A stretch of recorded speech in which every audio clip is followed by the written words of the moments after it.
Today we're going to talk about dupe.com, Foundr, and Death to Stock. So I added 30,000 followers in April. So here's what I did different. Organic content really is the new paid media. Brand marketing is performance marketing, bro. You got to think of your link in bio as the initial landing page. This framework really changed how and who I created content for. And it's fairly simple. It's important that brands don't just think of social media as a calendar. So the biggest change for us was running our ideation through this 6-step pitch process. Brands that are winning right now on social are structuring it 3 ways: top of funnel, middle of funnel, bottom of funnel. Because without attention, there is no retention. They've been around since March 19th and gotten 32 million views on their videos. You need to be putting 3 times as much effort into your hooks. Because if you're not, you're wasting 90% of the time that you're putting into your content.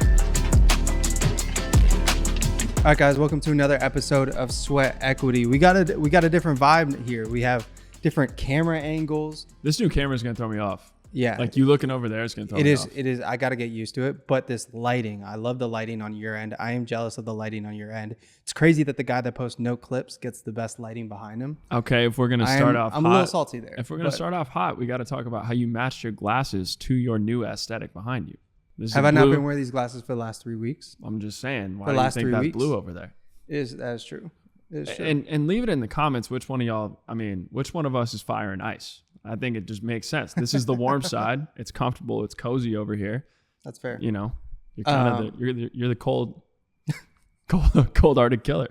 How was Europe? You're back after 10-day hiatus. Yeah, it was good. I understand why they don't contribute anything meaningful to the economy.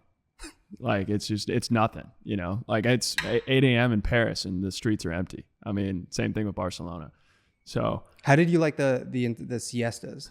2 to 4 p.m. or whatever it is, like the whole city shuts down. It's weird. Yeah. I just like, they're on a laid back type of vibe that you can only respect and appreciate from outside, but it would get old to me. Like, I don't think I could be on that time. You couldn't take a break in the middle of the day? No, I'm cracked out. Like I gotta go. And they're just chilling, bro. They're not in a rush to do anything. Yeah. But I will say tapas, fire. French cuisine, mid. French wine, good. French countryside.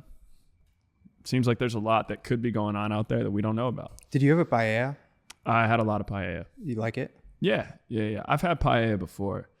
In Barcelona or just like somebody has made in Madrid, actually. Okay. I haven't been to Madrid. I've driven through, but I never. Madrid is pretty saucy. Yeah. I think so apparently Madrid is like the Miami of Spain. Like the New York, the Miami of Spain. No. In the sense of how Miami popped off after COVID. Apparently everyone went to Madrid after COVID. Interesting. And so I was kind of hating on Madrid because I went in 2016 and this guy was like, no, you don't get it. Like it's like brand new. Like the whole thing's been like made over. They got all new restaurants, shopping, everything like that. But yeah, Europe's good. Proud to be an American. Let's ride. Let's ride. Broncos go for it. Yeah. All right. What do you got today? So I want to talk about 3 brands that are absolutely crushing it on short form and the commonalities between all 3. So number 1, they follow the funnel structure that we've talked about many times: top of funnel, middle funnel, bottom of funnel. What they do exceptionally well is you do not know that it's a business advertising to you until about 10 seconds in. So all of their hooks are very curiosity provoking, very visually stimulating, and they easily frame the video that you're about to watch within maybe a second and a half. And so they're conscious of how people's attention spans are very hard to earn these days. And so they have all these different components. They have the person, like what is the setting the person is in? Are they sitting there talking to you? Is it a green screen? They have a headline. They have another, like if it is a green screen video, what is being green screened behind them? Like there's sort of these different components that are present in all of their successful videos that I think a lot of our listeners can get a lot of value out of. But yeah, that's it. And then what do you got? So on mine, I'm going to kind of be breaking down how I went from kind of 12,000 followers to 41,000 followers in roughly 30 days. Because there was a lot of things that I did that were different than what I did to get from 0 to 10,000. And I think we did a video or an episode when I first hit 10,000. I broke that down. There's a lot of things that we changed, and there's a lot of things that we created ops around, and we kind of just really honed in on structure and delivery and pacing and like all these things that made a significant difference on the growth. So going to be breaking that down. It's roughly 5-6 parts. I know we're short on time, so I'm just going to jump into this shit. Yeah. I mean, the number one thing that I would say you did is you just kind of embrace being an influencer. Like you just started. You know how I knew you was gonna say some shit was because as I was saying what I was gonna talk about, like your grin just like started expanding and expanding, and I was waiting for like the one smart like just Brian. I'm just saying, bro. All of a sudden you got the cuts package coming in. You know, Borelli's talking crazy to you. Did you know I got a cuts package? Yeah, you're wearing it right now. Oh yeah. Come on. I totally forgot I was wearing. What do you think? I don't pay attention out here? Like I'm not fucking sleepwalking. Like let's go. All right, tell me how, because you've been on my ass about posting clips, and I'm about to go from 2,800 to 50,000 before you get to 50,000. So I need your playbook. Let's talk about it. That's crazy. All right, so I'll tell you the thing that kind of flipped the switch for me. So there's this girl, Cleo Abram, that I love, and she's crazy, amazing on YouTube. Grew to 2 to 3 million subscribers on YouTube very fast. I'm not gonna say it. And so and I watched this video where they interviewed her about like, hey, you blew up, you got to 2 million subs in 26, 30 videos. Like, how did you do it? And she like took the interviewee through their pitch process.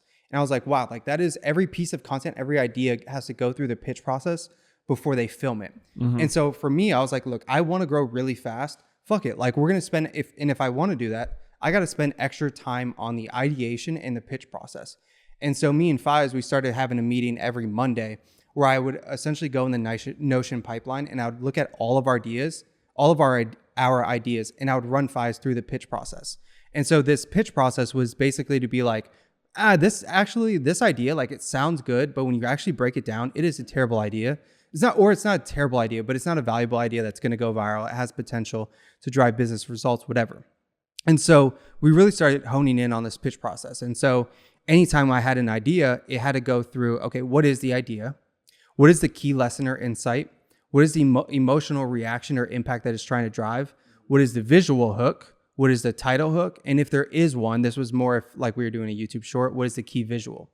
So any idea, any series, anything had to run through this pitch process. All my top videos all stemmed from now this pitch process. So like we established that at the beginning of April. Mm-hmm. I filmed my next best video because I think up until then, like this 7-Eleven video had 700,000 views, but it was like, again, I was like news jacking. Yeah. I never had a like super educational video pop off.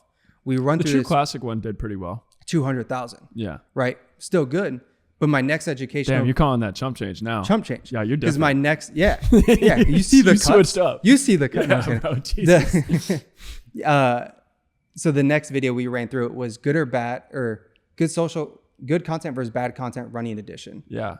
That now is nearly 900,000 views. So I want to pause real quick because when you went through these ideas, you have a few different things going on in your Instagram right now. You have good content versus bad content. Or bad content. You have brands doing marketing right. Is the idea the actual brands doing content right? Or is it the specific, this brand is doing content right, represent? You know, no, like, which one's the idea? Good content versus bad content. Okay. New Balance. So right? this was how you found your series? Yes. Okay. And I'll run through the ideation for series. But the whole goal with the pitch process was like, dude, we were ditching so many ideas and like things that on surface level, they sounded awesome.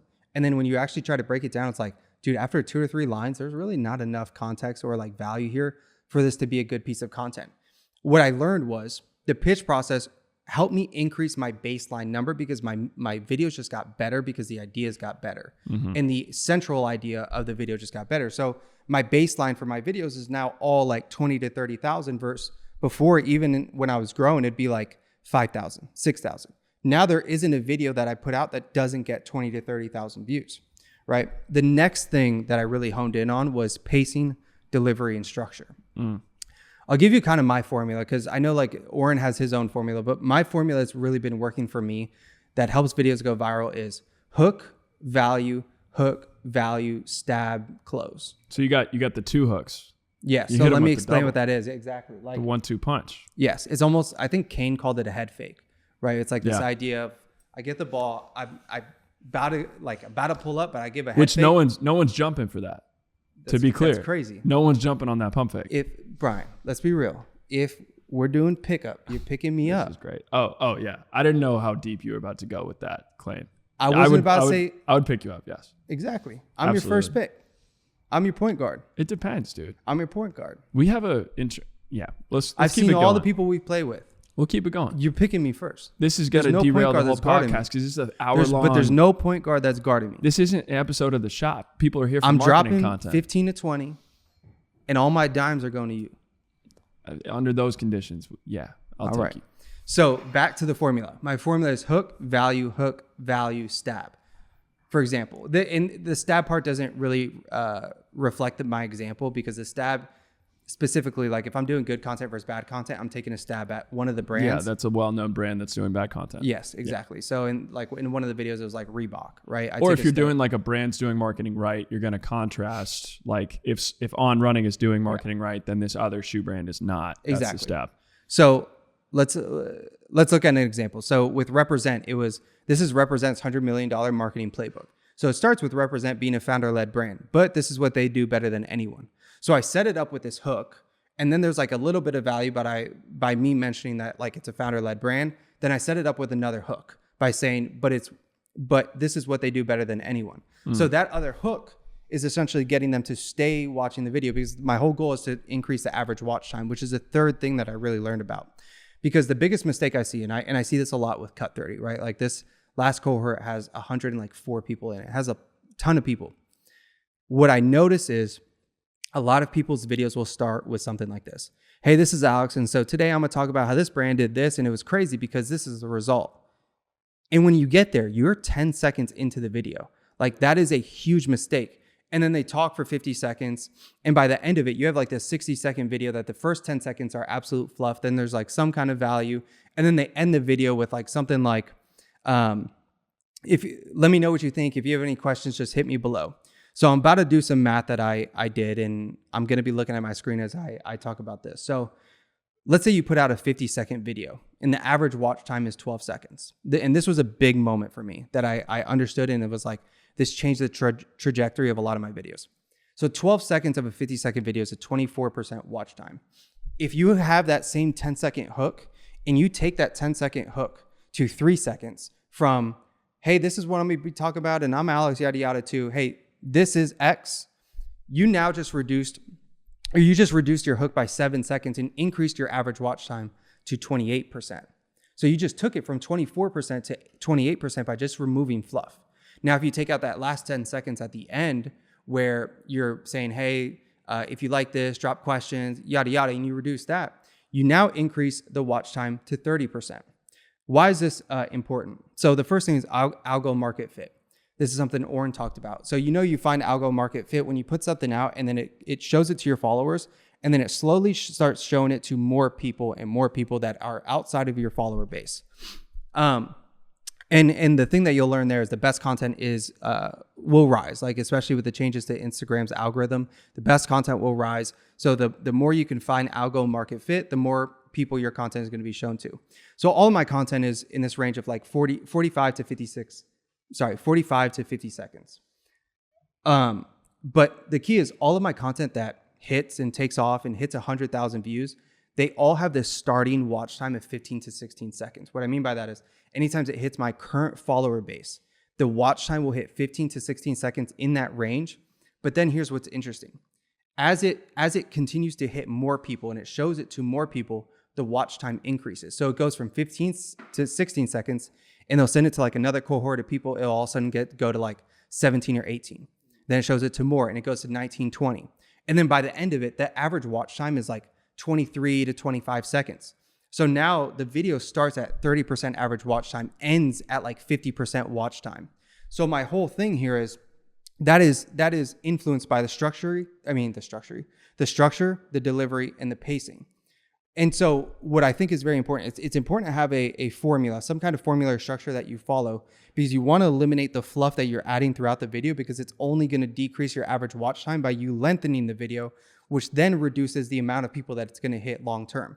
So if you could reduce it and keep the structure and the pacing very good, you're essentially going to have this video that is going to hit your followers. They're going to engage with it. It's going to have a high average watch time. The algo is going to see it. They're going to be like, look, this is a good piece of content. People are engaging with it. Let's send it to more. Let's show it to more people and more people.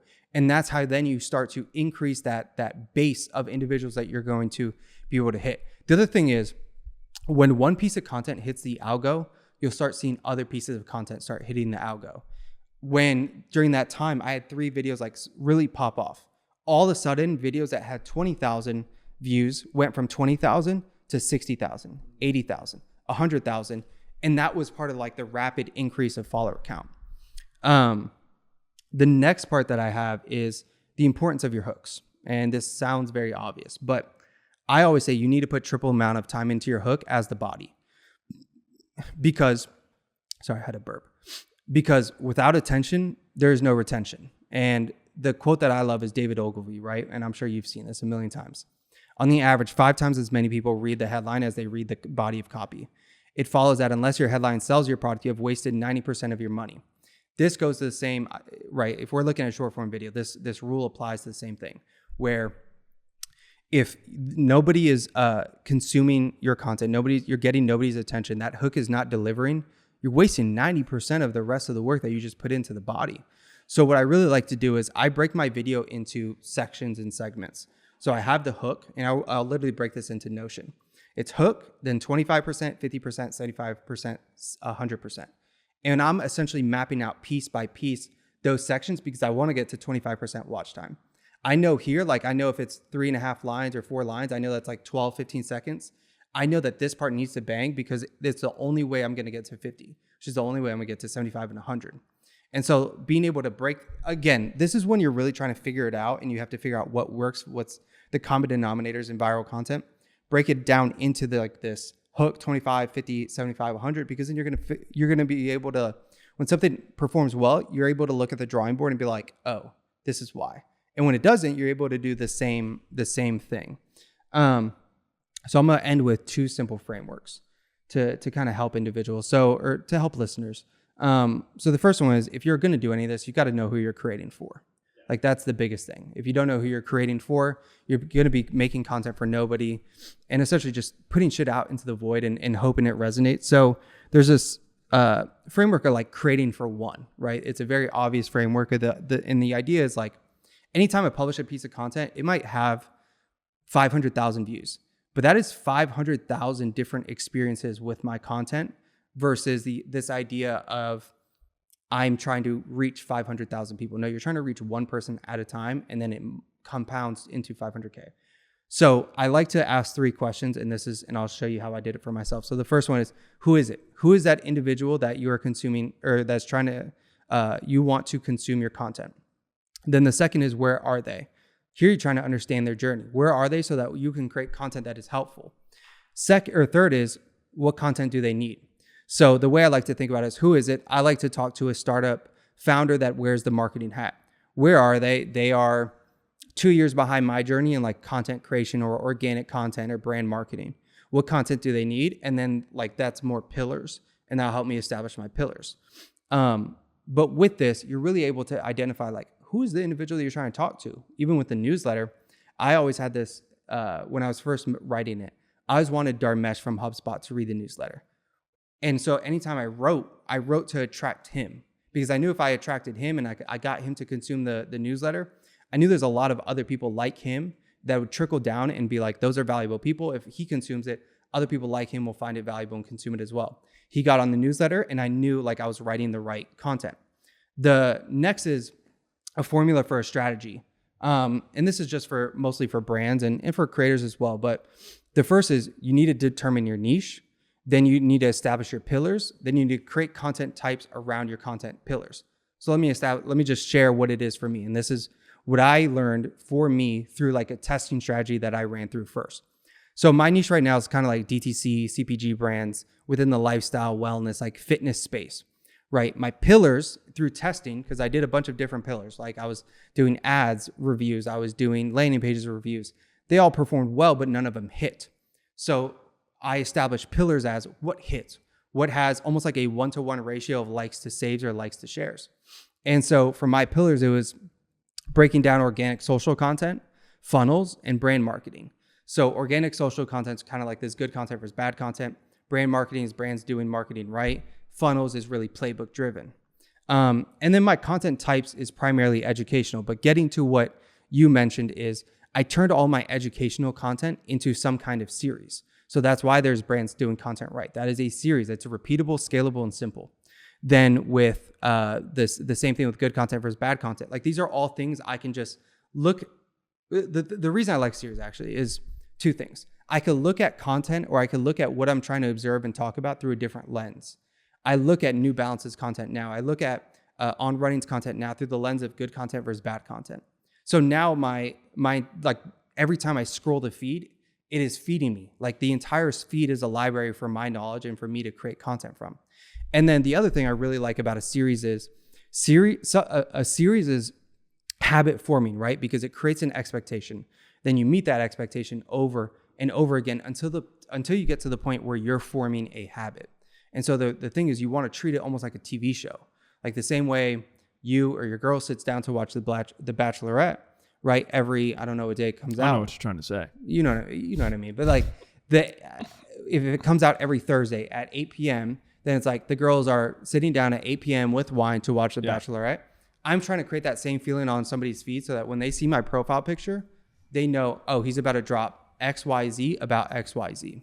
So just we're short on time. So I'm trying to like just knowledge bomb this episode with here's how to grow. Like when it all really comes down to it, it's like you have to have good ideas, and those ideas have to go through a pitch process, and you need to essentially take the bad ideas, throw them in the trash, and only focus on the good ideas. Then you really need to hone in on your own pacing, delivery, and structure.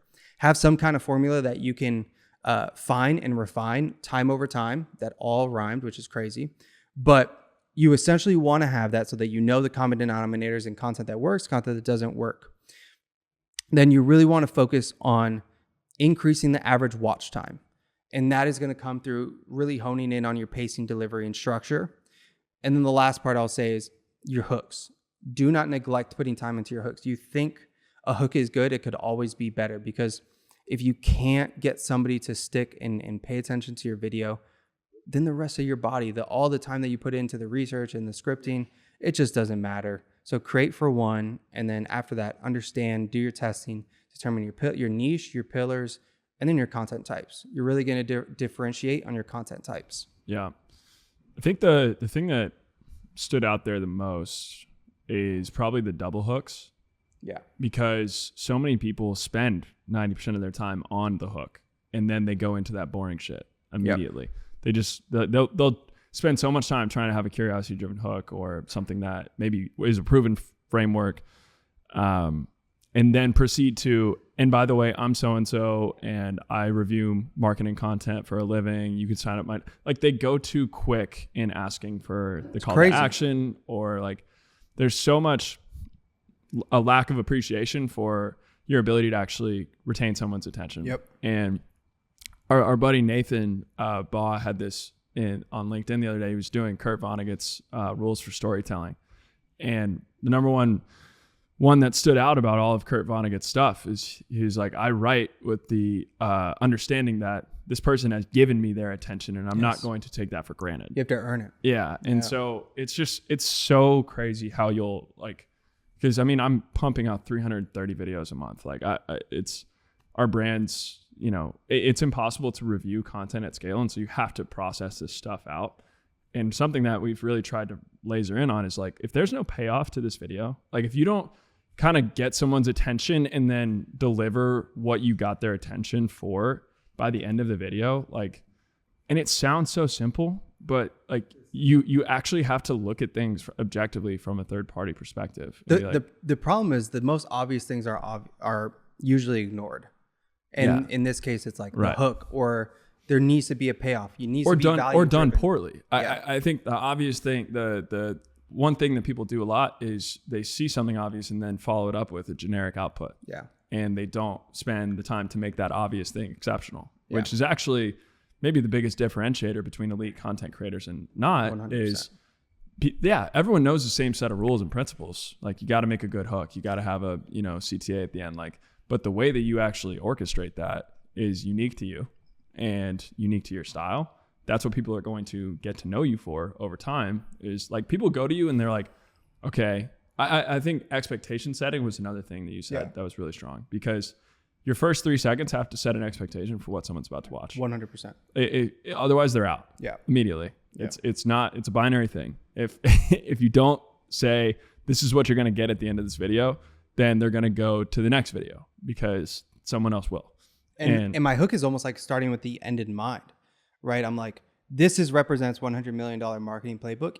You know what the end is. The end is you're going to know what the marketing playbook is before, and that is the payoff. So like almost my hook is the payoff, and then you got to get into the value. Yeah, and there's some variation. There's a payoff framework somewhere in here as well. Like I think there's the way that simple, repeatable, scalable is a way to kind of drill into what is your content idea. Whatever you just talked about with Clio, the ideation process and putting out the concept and, you know, the key visual, like how there are key components in all of those things. I think there is also something that has been unexplored quite yet, which is the payoff. Yeah. And when I think of that, I think of you have two different types of content that you just mapped out. This represents $100 million playbook, or you also have good content versus bad content. Those are different payoff expectations. 100%. With represent, you're expecting to get something you can steal. With like you're expecting to get tactics that you can implement for yourself, like a playbook that you can follow. With good content versus bad content, I actually think you're looking more for inspiration. That is not necessarily something you're trying to steal, but it's actually, okay, maybe I'm going to see this concept and twist it 3% to 100%. Fit my brand. 100%. Those are different payoffs. Yeah. And that's another way to kind of anchor your pillars is which payoffs are actually causing that retention. Yeah. And then keeping people for longer. Couldn't agree more. I think the one thing that I'll end this with is there's something from Kobe that I like, that it was like Kobe said that he never got bored with the basics. Like, and if he was training, he was still doing like one-handed dribbling drills. Yeah. He was still doing like one-step pull-up, right? He never got bored. And, you know, if it was me, I'm training those. I'm just letting you know because I'm going to be on your team. But this podcast has reached unprecedented levels of cap. God. But the idea is like he just never got tired of the basics. When you're a creator or if you're trying to make content, you also have to never get bored of the basics. And that is knowing what the payoff is. Understanding that the hook is the most important part, understanding delivery, pacing, and structure. Like all those things are the basics that are going to make your video much better and differentiate it from the other content on the feed because there's more content than ever. Yeah. But we're short on time. So I want to hear what you got. You just described how to grow a personal account from X to Z. And this is 3 brand accounts that have also done X to Z. We're going to start off with dupe.com. Are you familiar with Dupe at all?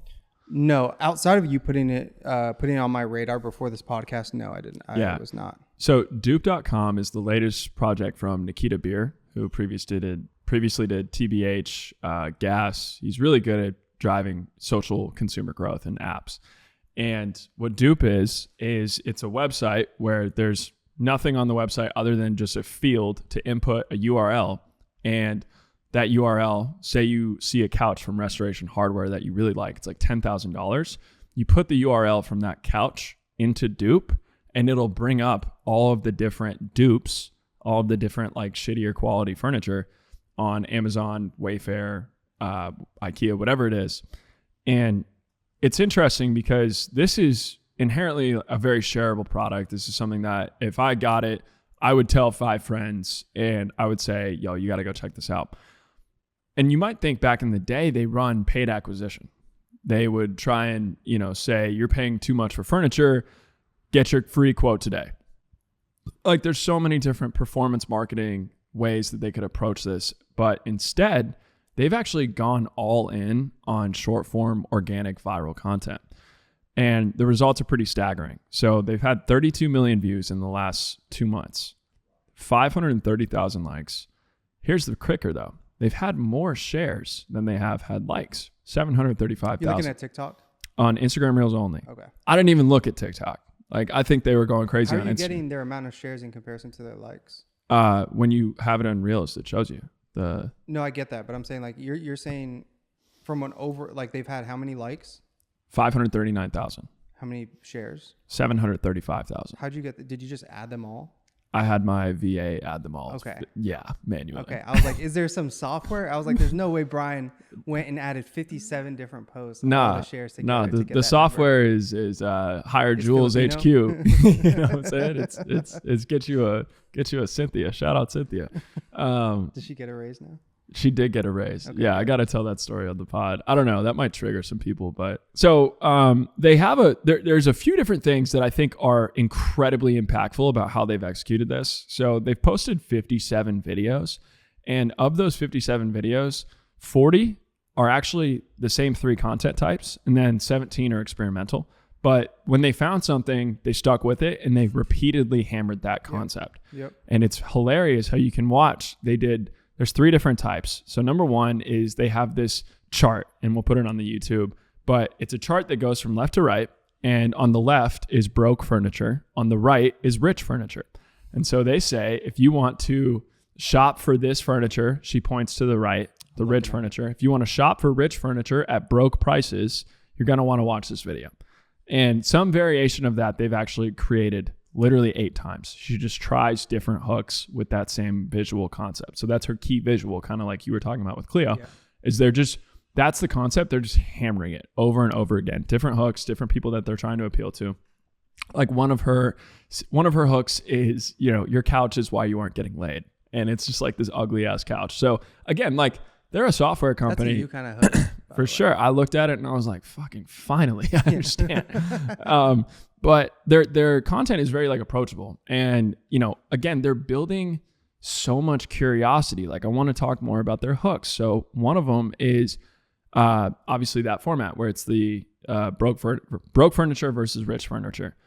First of all, in that graphic, like they have such a controversial POV of what constitutes broke versus rich. Like she's putting, West Elm on the broke side of the spectrum, which is crazy. Yeah, like she's basically calling me and you both broke, and like, not that I shop at West Elm, I wish, but it's unbelievable. And then she's got Restoration Hardware, Soho Home. Like there's like Easter eggs within the chart that are just designed to generate comments, and so that's one format that worked really, really well for them. They hammered that like 7 times. The format that they actually went viral on first is a green screen of the founder, or maybe I don't even know if this is the founder or not. Like this might be the head of content because Nikita's the founder. Yeah. And so it's a guy saying, I accidentally showed the world this Pinterest hack. And then, it's like a paid, maybe it's a paid for news article, but he goes through a feature of dupe, which is you screenshot a piece of furniture on Pinterest, and then you take that image and paste it into dupe, and it will use the image to find the duplicate piece of furniture. So it's such like this insane technical feature that would almost be kind of hard to talk about. However, the previous school of thought would be do a 1.5-minute boring ass YouTube video about how do I, show someone exactly how to just step by step do this. That doesn't work anymore. Now, software brands are approaching consumers where they spend their time on Instagram Reels like this, and they're using a hook saying, I fucked up, and I didn't mean to show the world this feature, and now it's going viral. And then he just goes right into shilling the feature of his own company. It's brilliant. Another thing that he used is, this is such a good framing, and I think, again, like I accidentally showed the world X, and then talking about your product feature and why it's unique and different is an easy way to just start from zero on a content idea. Here's another one. A bunch of people have been tagging me in this, so here it goes. Everyone, like this piece of furniture video went viral, and so he green screens the viral video, and he's like, let's see if we can find this using dupe, and fucking screenshots and does it live right there on the video. Is this like the bar looking one kind of? Yes. Yeah. I'm looking at it. And then another one that I think is so good for founder brand content, and any listener can apply this, is this hook. Life lesson, don't mess with nerds. I fell for a scam, and this is how I'm fighting back. And so he's immediately saying, I'm a nerd, I got screwed, and this is what I'm doing about it. I'm a bodybuilder, I got screwed, this is what I'm doing about it. I'm a carpenter, I got screwed. Like you can literally apply that exact same framework to any business. Yeah. And that will easily help people who, in this case, I think there's a few different people that applies to. Me, I like it when nerds build my shit. I want nerds to build my stuff so that it's like very technically sound. And like, I think they're good at making products. Like, but also he's appealing to nerds themselves who are like, yeah, I'm a nerd, I don't want to get fucked with. Like it's such a brilliant framing. And you can hammer that 20 times over and just like try a different story structure of how you got led to this idea. So again, out of their 57 videos, 40 of them followed those three content. Oh, I'm sorry. I missed the final one. And this is, again, like, don't copy them identically because they've already pioneered this format. But here's inspiration is a Post-it note with the written hook. So instead of having the text overlay on your video, they basically set the expectation with a Post-it note. So they have a million different examples of this. The best thing I've seen to stretch my furniture budget. Damn. Look at this. My interior designer just showed me this. ... WTF. So they're basically like repeating these same different formats over and over again. A few reasons why this is working is similar to what you said earlier in your talk. Like, they hook you 3 times in every video. Like they are so conscious of the zigzag format that is so needed, like in viral content these days, where there's no fluff, but the entire thing is designed to capture someone's attention. And not only that, they're demonstrating the features of their product, but it's so casual. It doesn't feel like you're being sold to. And they're actually just framing everything in a very approachable sense. It's like, oh yeah, I got screwed by overpriced furniture. Like adults feel this problem at scale all the time. It's such a black box trying to buy furniture online. And next thing you know, you bought a $7,000 couch that kind of sucks. And so, why would you not want to reduce that friction? Everyone kind of knows that furniture prices are out of pocket. Really fascinating. The thing that I think is genius about what they're doing as well is look at their profile picture. Yeah. Their profile picture is literally how to use their product. Yeah. Like it says, put dupe.com in front of any product URL. Yeah. It's unbelievable. You know what I'm saying? And based on these numbers, like in the last 57 days and whatever you said, how many views have they gotten? 32 milli. In what, 60 days? Yeah. I mean, March 19th. So, I mean, yeah, like. So that means their profile picture has probably gotten 90 million views. Yeah. Or 100 million views in the last 60 days. Like, and their profile picture is literally how to use their product. Yeah. Which is super smart. It's viral grassroots marketing at its finest. Yeah. So they're just perfect test case for if you're building any sort of consumer software or, an app. Like I just think about all the people that try and fail so much to build a consumer app, and they try to do app store optimization to rank for search terms. Like, no, like the power of short form media is the most incredible thing you could ever have. Yeah. And all you have to do is just not be so stiff. Yeah. Like all of their video, like imagine having the balls to say, I'm going to make this hook. Your couch is why you aren't getting laid. Yeah. Like I had a piece of content vetoed because I said this product is sexy, and it was like some innuendo. Like big brands just don't want to move like this. And that's such a weakness. So here's another one that's like way less exciting, but also like consumer facing. And they do it in a super, I would say their funnel is very robust. Like they clearly understand sort of the internet money code of, shit. I don't remember what this is called, but it's really, it's basically like a system of upsells. So there's free entry, sign up for free, and then here's the premium offer, and then here's the ultra high ticket offer for if you're really about it. And that's how they actually make their money. But this is Foundr. Have you heard of Foundr? Yeah. So Foundr's been around for like 10 years. 10 years. Yeah, 10 years. But Nick Shackelford was like one of the first people on there with like Gary Vee and whatnot. Yeah. I have news to tell you. But I'll tell you at the end. Okay, we'll get the tea on the BTS. Join our Patreon. But so Foundr, like, they move well. They're basically like a company that has courses for free, and then they're trying to reach a critical mass of people, and then probably sell the data on the back end because that's what evil tech companies do. And their piece of content that caught my eye, that kind of funneled me into their world, was these products never stop selling. 5 products that never stop selling, or evergreen product categories. Is this on their IG? This is on their IG. So it's, Steve Jobs' most valuable lesson: hustle porn around ideas being nothing and like execution being everything. And all of this stuff is to encourage the person who is sort of on the fence about going for it as an entrepreneur. And they will see these videos and save, right? They want them to bookmark them and come back to them over and over again. And what they do from there is they actually apply that funnel approach where their bio is like the landing page, and then they're sending you to the sales page. Their bio is actually the landing page. So they get you, right? The top of funnel content is these products never stop selling. Mm-hmm. Okay, I'm thinking about starting an e-com brand. I'm now interested. I'm going to watch this, but I'm kind of curious, like, what is Foundr? I go to their profile. The bio is simple. It's not the magazine for entrepreneurs. Find 100x resources here. It's like, it's not just fucking fluff. It's find and validate your product idea in 5 days for free. Okay, what is thou? Oh, yeah, I'm in. Like, I want to find my product. I just looked at evergreen product categories. I just looked at Steve Jobs' best advice for entrepreneurs. Yes, I want to find the product idea because I have the skills, but I don't know what to launch. Well, Foundr knows that is a huge problem faced by its audience. So they deliver that copy in their bio. They have nothing about what the product is, like what they are. They're a magazine or like course provider, whatever the fuck.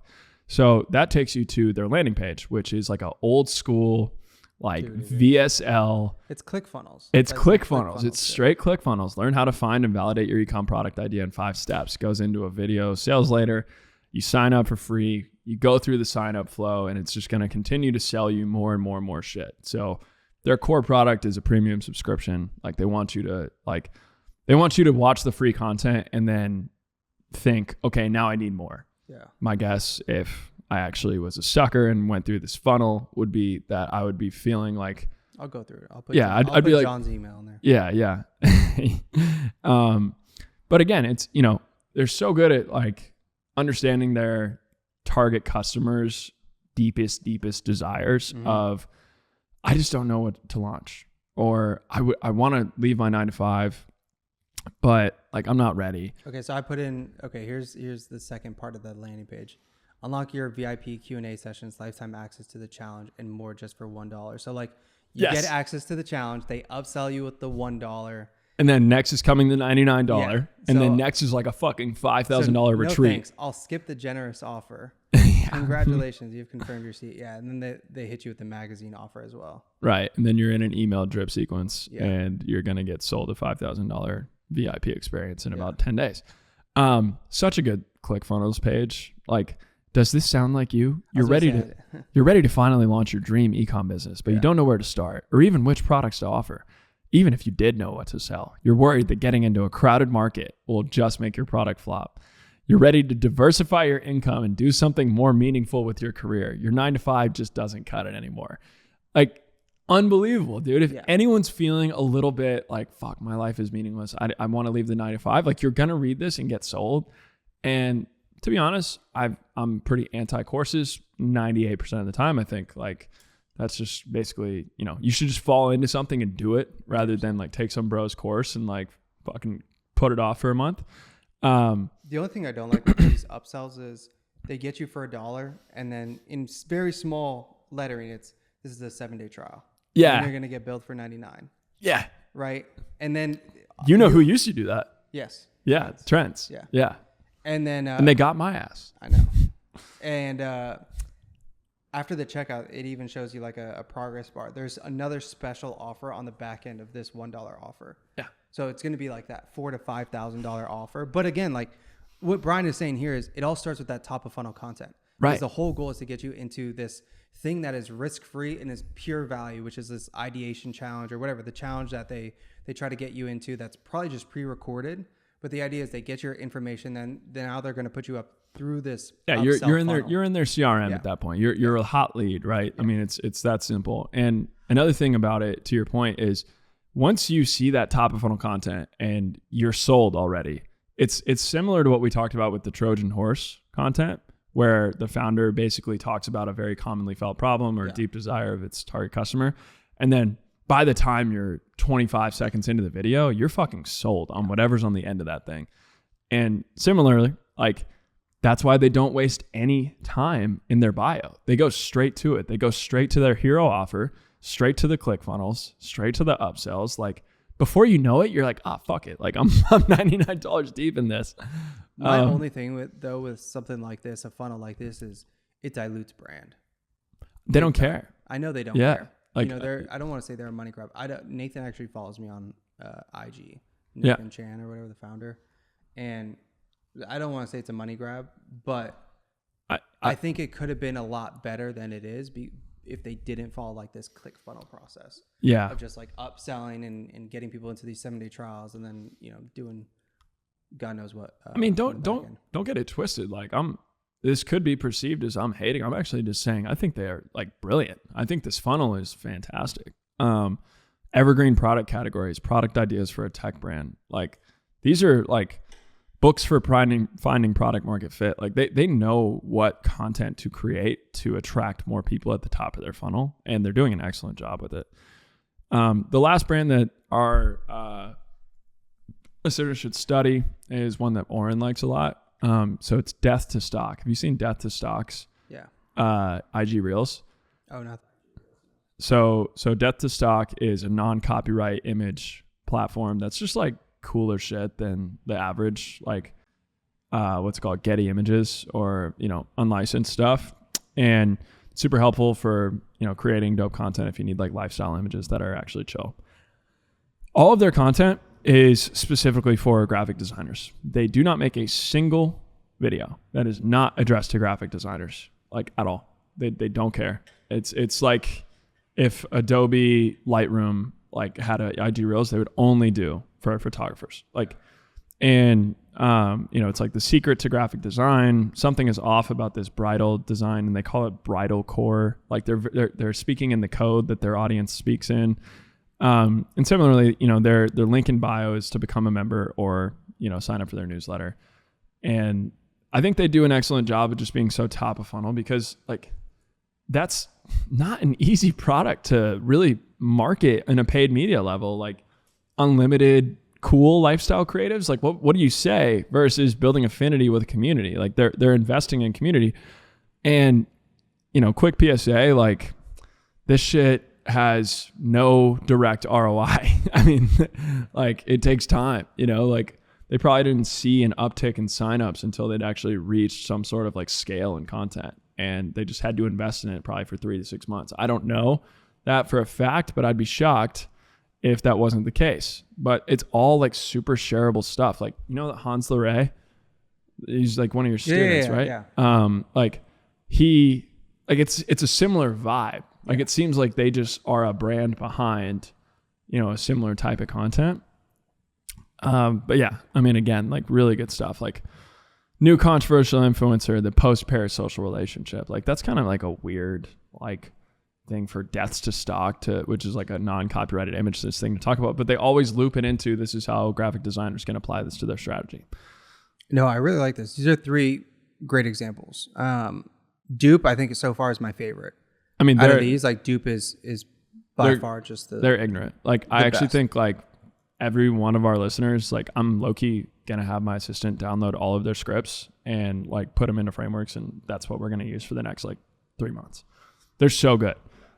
They're so good. And they find their winning format and they just hammer it. They just keep going. And like what they do really well is like they mix like this idea of integrating top of funnel content, or integrating like a top of funnel content idea, but integrating bottom of funnel like visuals. Yeah. Right. It's like a top of funnel idea where you take something that's trending and something that's viral and you put your own spin on it, but then you fix that thing, or you touch on that thing by integrating your product into it and fixing it.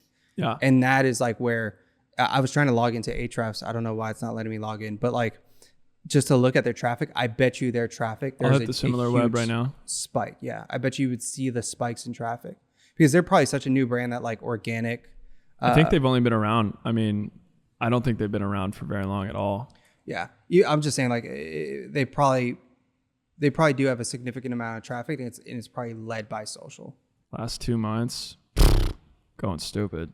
These dudes are getting 300,000 a month.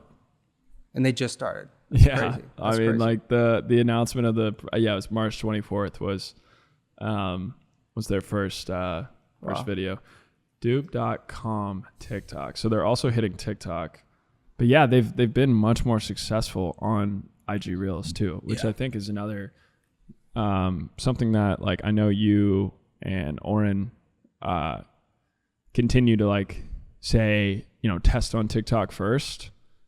I as someone who posts a ton of videos on TikTok and like is more in the TikTok conversion game than a lot of people, I kind of think like IG Reels is where it's people right should now. be Yeah. allocating dollars. Because I mean, to be honest with you, like, just doesn't seem like TikTok has innovated. They've had a lot of different challenges, and IG senses this and is coming for next. Like, they're trying to build tools for creators. They're amplifying content in the right way. Like, so, and there's a built-in behavior on IG of following to see more of that I think TikTok never had that expectation. Like Instagram, you follow people to see more of their content. So when you go viral, you're probably going to have a much better conversion rate on followers versus TikTok. It's like, you'll hit a viral video and get like 2 million views and like 1,000 followers. Yeah. People just don't give a shit. But that's all I got. It's a jam-packed content episode, which I like because based on our YouTube analytics, people like that. People like when we go deep dives into content. But I do have to shill. So, and this is because it works well with this episode. So we're launching the Content Cafe. I think I've told you about this, but in 2021, the way I built a network was I worked at the hustle, and so that gave me some leverage. And then 2 was every single week of 2021, I met with somebody at a coffee shop. And every week I was trying to essentially increase my Rolodex, build my network, and meet new people that were trying to, going to help me just get better and help me, I hate saying level up, but level up my career. I hate fucking saying that. I feel like you're giving bad advice because that shit didn't work. And so then the idea was, how can I replicate or help people experience what I've experienced in 2021? And so we're launching the Content Cafe, which is this idea of those same conversations that you have at coffee shops that can help change your life and build up your network and in your career. We're going to be bringing that to this online community, but it's all going to be centered around organic content and content marketing. And essentially everything that you heard me talk about and everything you heard Brian talk about from the brand side and the personal brand side to then funneling to a brand. We're going to bring the top 1% content marketers and head of content, director of content in the world into this community so that you can interact, collaborate, connect, and create with these individuals. And we're launching that next week. So if you do want to sign up, there is a link in the description, both in audio and YouTube. If you want to join, you have to apply. And then based on if you get approved or not, we're only letting the first 100 people join. Then you could be part of the founding cohort. I mean, I applied. I haven't heard back. Am I getting cash or what? John selected. No way. So if you have beef to... That's an unbelievable selection criteria is John's approval. It's me and John, but I would hope so. I saw you in there and I thought you were just going in there to like look at a funnel or... No, I mean, you sign up for the homies. You always want to boost your homies' numbers. I appreciate that. We don't pay, or we pay full price for the homies on this podcast. Never ask for unless you want to send us shit, which... Yeah. Dope. That's a wrap on this episode.